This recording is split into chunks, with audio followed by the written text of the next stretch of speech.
the whole premise of this sort of a calories is a calories idea is that, if you eat 100 calories of cookies and 100 calories of, say, an egg, well, they're going to be equally fattening, okay?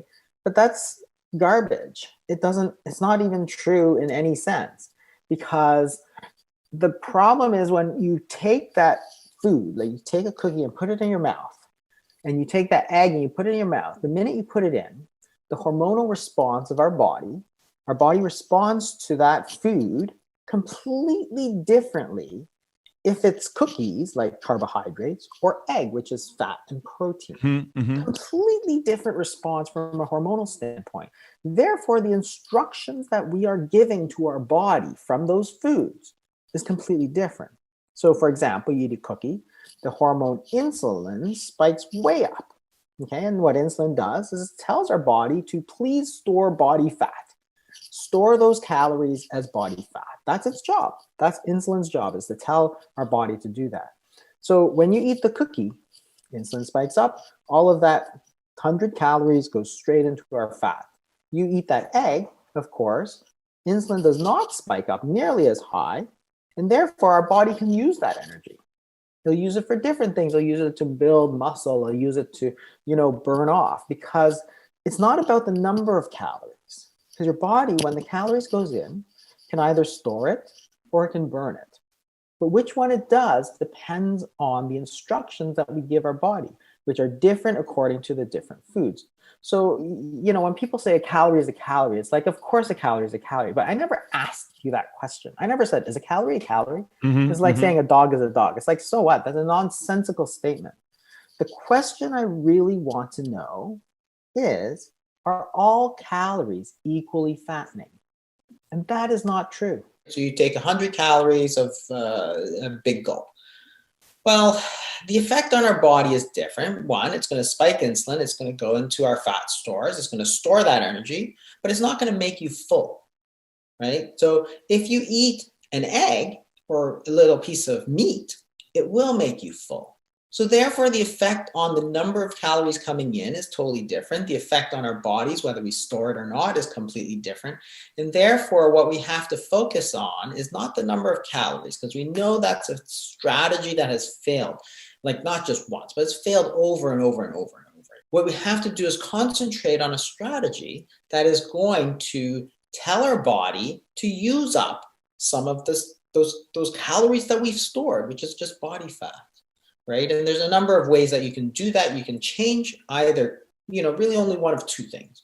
You either change the types of food that you eat, basically the question of what to eat, or you change how often you eat, which is a question of when you eat, right? And that's where intermittent fasting comes up.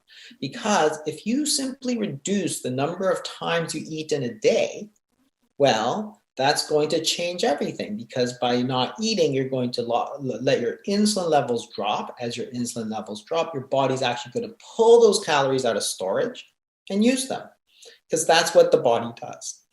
I think the best thing to do is use a bit of common sense, and you have to think and you have to look through the test of time.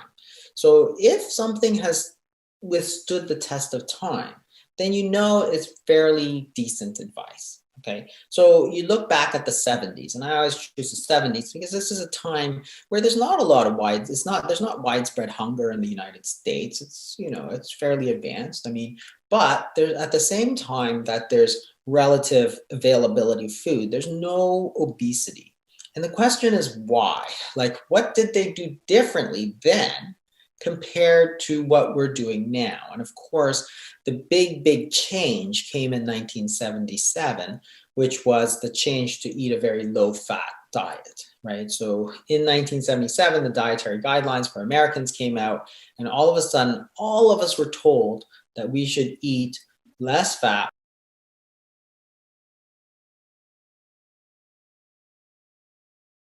Was the equivalent of telling people to eat more refined carbohydrates. So if you look back at the first food pyramid, at the bottom of the pyramid, there's bread and there's rice and there's potatoes.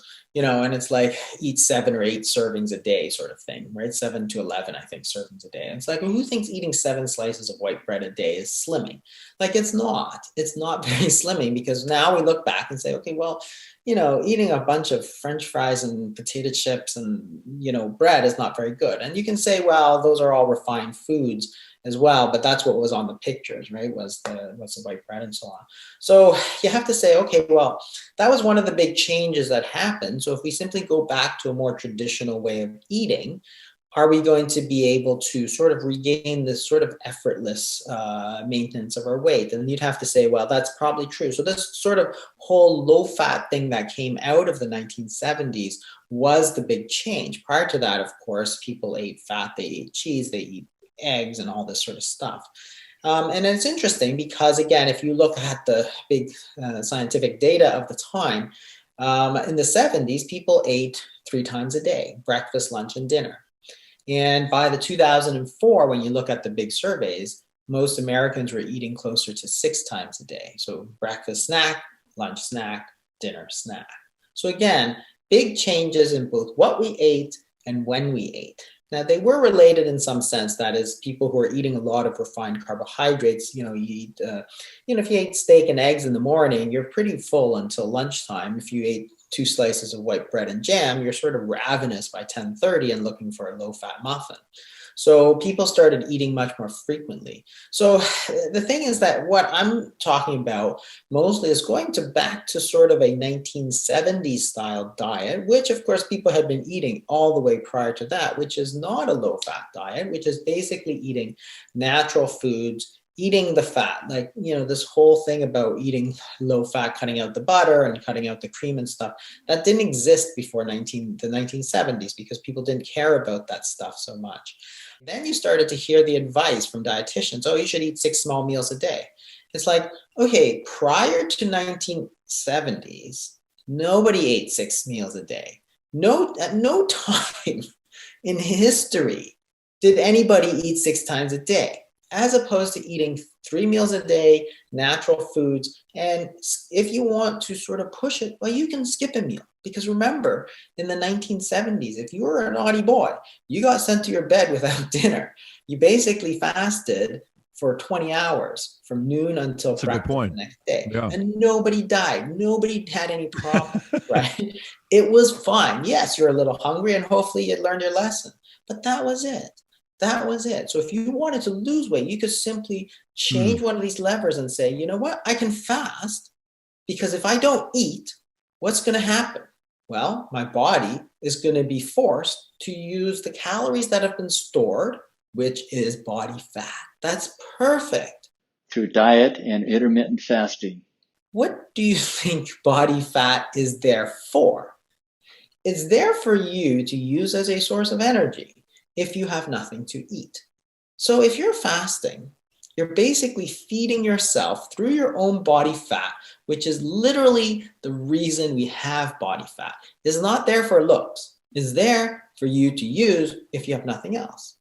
So we're just using it for what it's supposed to be used for. And we're giving our bodies the time it needs. And that's what I started working on probably 5 or 6 years ago. And people, boy, they thought I was crazy. But the results we saw were just incredible. Like, people were coming off their medications, they're losing weight, their diabetes was reversing. Even early stages of kidney disease were reversing. It was just insane. We actually wrote up a paper and we profiled these 3 people who had about 25 years of type 2 diabetes.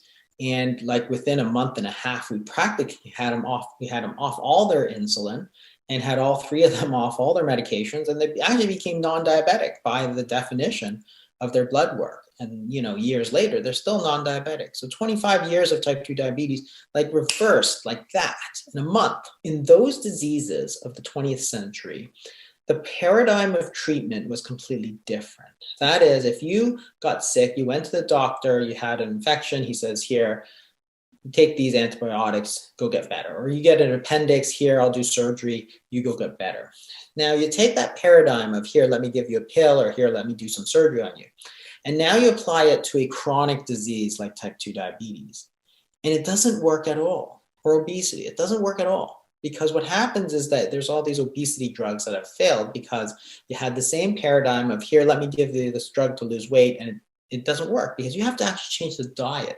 You actually have to change your lifestyle. That's the only way you're going to get better, because these things are not genetic, because we know that they've increased, like type 2 diabetes, increased a lot, but the genetics of the human population have not changed in that period of time. So it's a lifestyle disease. Obesity, same thing, right? It went way up from the 70s on. There's no genetic change. So it's a lifestyle disease. Mm-hmm. It's not a drug, a drug deficiency, or it's not something you can just do some surgery on and make better. But you have to change your paradigm and say, in order to get better, we don't need more drugs. We need to get the right information so that we can change our lifestyle. We can change our diet. We can incorporate fasting, for example. And now you can make some progress because you're applying the right paradigm, which is, this is a chronic lifestyle disease. Therefore, I need a chronic lifestyle treatment, right? So before, in the 20th century, it's all, you need this drug. Now it's about, this is a dietary disease. Therefore, you must have a dietary treatment. There's a ton of ways that doctors are influenced to prescribe more medications, even when it's marginally useful. And if you ever speak to a doctor, everything is very familiar. So you see you have these drug reps which will come in and they'll take you to dinner, right? Fancy dinner, and they're not supposed to. There's actually guidelines on this, but they'll take you to the fanciest place ever. I could go to dinner at a fancy restaurant literally 5 times a week if I wanted to, all for free, like literally like $200 meals. For the big pharma, these are not by accident. They know what gives them a return on their investments. And they know because they actually track every single prescription that I write. So I will write a prescription and I'll send it to the pharmacy, and they buy information from the pharmacy. If I went to some free drug dinner where I got some free thing and they were promoting some blood pressure pill, they could see that immediately my prescription rate of that blood pressure pill compared to another one, which was probably cheaper. The problem is that level of corruption moves all the way up. So then the next thing they do is you get offered a role as a paid speaker. So what they'll do is they'll give me an opportunity to give a talk for other doctors, and they'll pay me. And again, I don't do this, but I could do this if I wanted to. Pay me $1,500 for a couple hours to enjoy a nice dinner and just talk to some other non-specialists about a drug. And it wasn't any random talk. They would give you the slide deck. So they're like, this is what you're going to say. And unfortunately, a lot of people do that. It's easy money. It's a free dinner, like $200. It's $1,500. And you get to feel like a big shot because you're talking to other doctors, teaching other doctors. Then you get up to the professors and the people in the university. They're not talking a few $100 here and there. They're raking it in from big pharma. So the big pharma companies are sponsoring them. They get these people to do studies where they get millions of dollars, and they get to do these things where they go to like conferences as part of the study. And it'll be like essentially a free trip to like Vienna. They're getting sponsorship for their studies, which is tens of thousands, hundreds of thousands of dollars. And of course, they will advance because the pharma company knows that this doctor is very pliable to all this sort of bribery, which is really what it is. It's basically bribery. So a doctor who advances doesn't advance necessarily because he's very smart, but because he has a lot of people pushing him in the background with this money. Because if you're bringing in money to the university loves that, right? They're always cash strapped. So then all the people who are taking the most money from the pharma companies get pushed up to the top. And then you have things like these trials, the things that we depend on to make decisions, they're all run by the pharmaceutical companies, right? So it's like so let's take antidepressants as an example.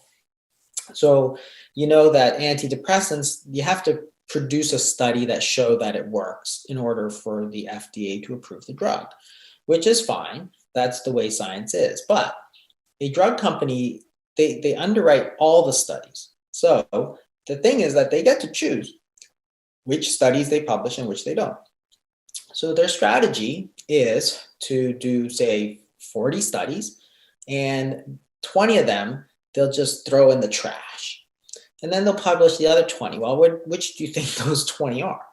The 20 that look the best. If you throw out all the trials that don't work and simply count the ones that do work, well, all of a sudden your drug looks great. And this is exactly the story with antidepressants. So the drug looks great, and now you can go spend money promoting it to doctors and say, look at the evidence. The evidence says that this drug is amazing. The journal articles that publish these studies, they get a lot of money from pharmaceuticals. If you ever read studies, there's a huge list of conflicts of interest. So for example, in the sugar industry, what they found, for example, is that, they took all the studies on sugar and they divided that into, the people that got money from the sugar industry. And virtually every study that the people who didn't get any money from the sugar industry found that sugar is not good for you. Smoking and, asbestos and soot and all these chemicals. So those are called carcinogens. And the question is, how do those carcinogens lead to cancer, and what is cancer? Because that's really the question. So of all the sort of major medical diseases, cancer is by far the most mysterious, because we've sort of figured out what causes a lot of disease. So we have infections and we have viruses. We have, if your arteries get blocked up, you get a heart attack or you get a stroke. So we figured it out. We really haven't figured out what is cancer, because cancer is not this extrinsic agent like a virus that comes in and attacks you. It's actually like a perversion of our own cell. So if you have lung cancer, that cancer is derived from your own originally normal lung cell. So what turned that cell, which is normal, like everybody has, and turned it into a cancer cell? And that's the really interesting part, because that's our thinking about that has changed over the years. So we initially thought of it as sort of a fluke, like, it just happens for no reason. It just grows too much. So if it's a lung cancer and it grows too much, well, we're going to devise ways to kill it. So we have surgery, for example, we have radiation, we have chemotherapy, which is drugs. So that's the sort of classic, and that still sort of forms most of what we think about cancer treatments. But really, they're indiscriminate ways of killing people, right? So it's cutting, like surgery, it's burning with radiation, or it's poison, like chemotherapy. As we got into the 2000s, people started to think about genetics more and more.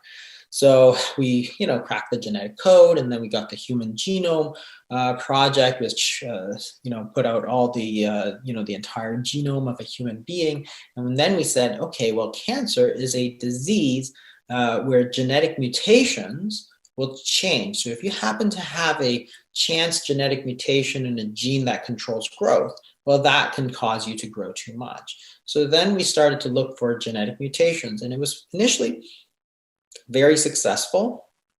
And then we thought, well, if we simply look at the cancer, we can find the 2 or 3 genetic mutations, develop these drugs to target these mutations, and there, it's all done, right?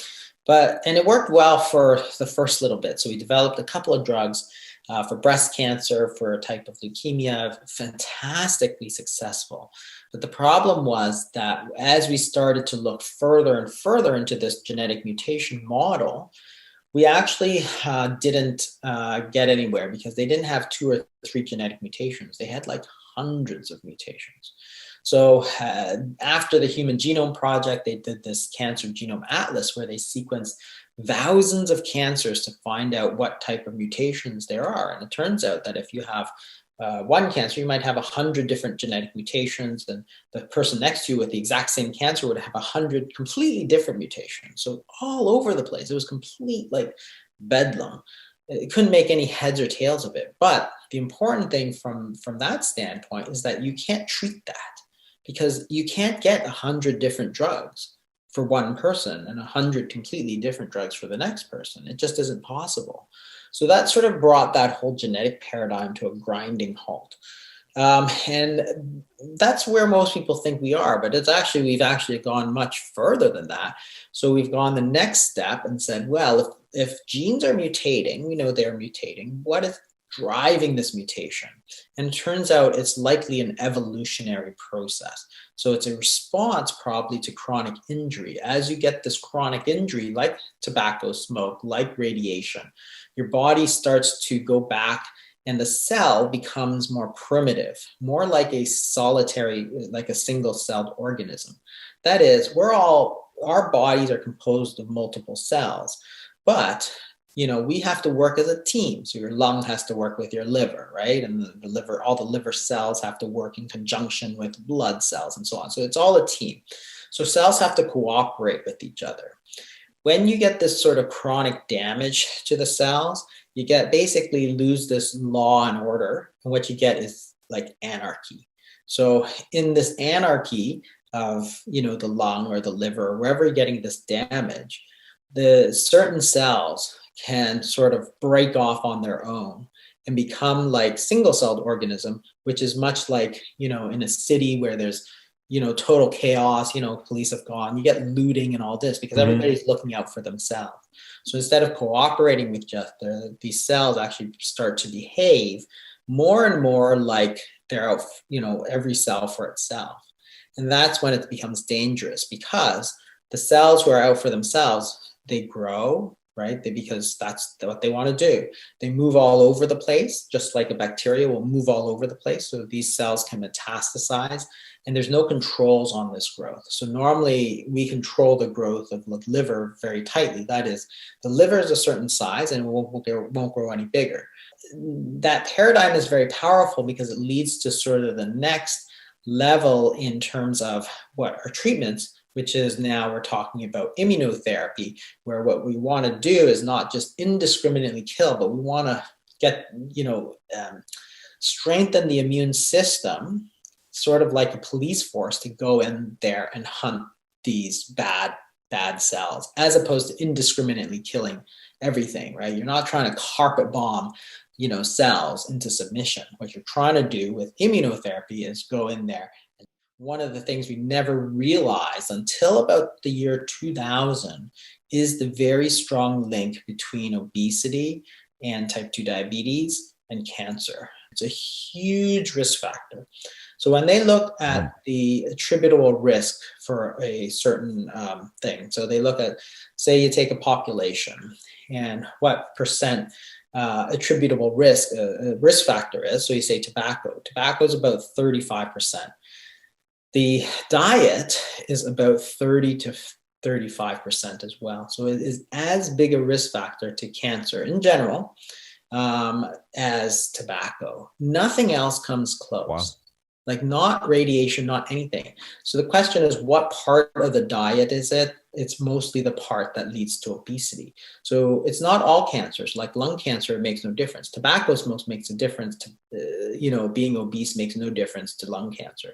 But breast cancer, colorectal cancer, liver cancer, pancreatic cancer, the World Health Organization identifies 13 cancers as definitely being obesity related. And it's a real issue because as you have this increasing obesity epidemic, what we're seeing is in those cancers that are obesity related, we're seeing an uptick now.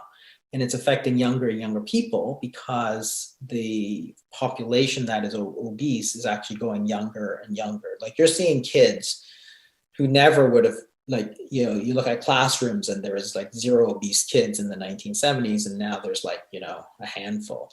So the problem is that cancer is following them down. So you're getting cancers in younger people because of this obesity epidemic. So if you identify the cause, you do very well. The problem is you can't identify every cause. We don't know what causes breast cancer, for example. We don't know what causes colorectal cancer. But the big advance there is in terms of prevention. That is, if you understand that being overweight is going to increase your risk of breast cancer and colorectal cancer a lot, and that's what's driving these young people to get breast cancer and colorectal cancer, then you can do something about it and try and get them to lose weight. You can also look at the certain genes like the BRCA gene and try and screen for that. And then in terms of colorectal cancer, you have screening for colonoscopies and that kind of thing, where you take out these these lesions before they become cancer. So we're making good progress on all that. In terms of treatment, the treatment has been a lot slower to get to the front lines, but this entire area of immunotherapy is just very, very promising in terms of a different type of treatment, as opposed to the old treatments of sort of cutting, slashing, and burning. And beyond the sort of just the genetic paradigm of cancer, now we have this sort of immune side of cancer that we can start developing new drugs to treat. And in certain instances, they've really done a great job in terms of improving the survival. Certain people with melanoma, for example, and certain types of other cancer have really benefited. We're sort of in the early stages of that development, but you know, I'm hoping that that's a whole new angle, and that's always very promising to get these whole new angles. The best is to prevent it, of course, and that's where understanding of the role of nutrition, the role of obesity, the role of type 2 diabetes in it will hopefully prevent it. Because if you can prevent the, you know, it comes down to the same thing. If you can prevent the obesity, you're going to lower your risk of breast cancer, colorectal cancer. Then you never have to worry about treatment.